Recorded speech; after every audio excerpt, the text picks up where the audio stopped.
शांतीचा संदेश देणारे महाकारुणी भगवान गौतम बुद्ध परमपूज्य डॉक्टर बाबासाहेब आंबेडकर आज या ठिकाणी ताराबाई मारुती वाघमारे यांच्या दसऱ्याच्या निमित्ताने आपण सगळे जण आहोत. ताराबाईविषयी सांगायचं म्हटलं तर प्रेमळ पाहिजे. कधी भेटली बाळा कसा आहे, घरची कशी काय, इतकं त्यांचं म्हणजे प्रेम असायचं. गावामध्ये पण त्यांची भविष्य असायचं. म्हणजे गावकरी पण त्यांना मानायचे. ताराबाईचा स्वभाव होता लय प्रेमळ, सगळं प्रेमाने बोलणार, प्रेमाने वागणार, कधी कधी आयुष्यात भांडण झालं नाही, असा हा त्यांचा स्वभाव होता. माणसामध्ये जगताना माणसाने कसं जगावं हे ताराबाई शिकावं.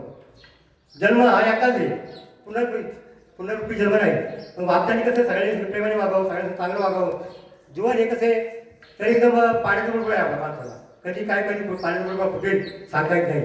तर सगळ्यांनी आपल्या आईवडिलांची सेवा करणं हा सगळ्यात महत्त्वाचा म्हणजे हे सगळ्यात महत्त्वाचं मार्ग आहे.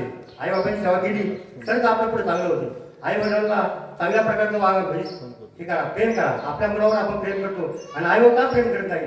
काही मुलं आता अशी वाया गेली आपल्या आई वडिलांना पाहत नाही. आणि आता काही मुलं अशी घराचं आई बाबाचं ऐकत नाही. आई वडील वेगळे आणि ते वेगळा, बायका बरोबर घोबावर थांबतो. तर हे असं आपण सगळ्यांनी म्हणजे कसं केलं पाहिजे. आपल्या आई वडील आई सगळ्यात महत्त्वाची म्हणजे आई म्हणजे हे गुरु आहे. प्रथम गुरु पण असेल तर आपल्या आई, नंतर मग बाकीचे गुरु.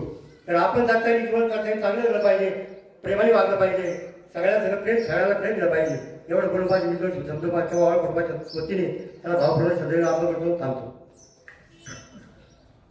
त्याप्रमाणे आमचे खेडकर सुरेश गवारी, त्याप्रमाणे यावरचे माजी उपसरपंच विकास काटे, संतोष पराड, गोपाळे साहेब, मच्छिंद्र रावळ या ग्रामसमूह सुद्धा श्रद्धांजली प्राप्त झाले. त्यानंतर मी डॉक्टर ववाळ साहेब यांना विनंती करतो की आपण श्रद्धांजली समर्पित करायची.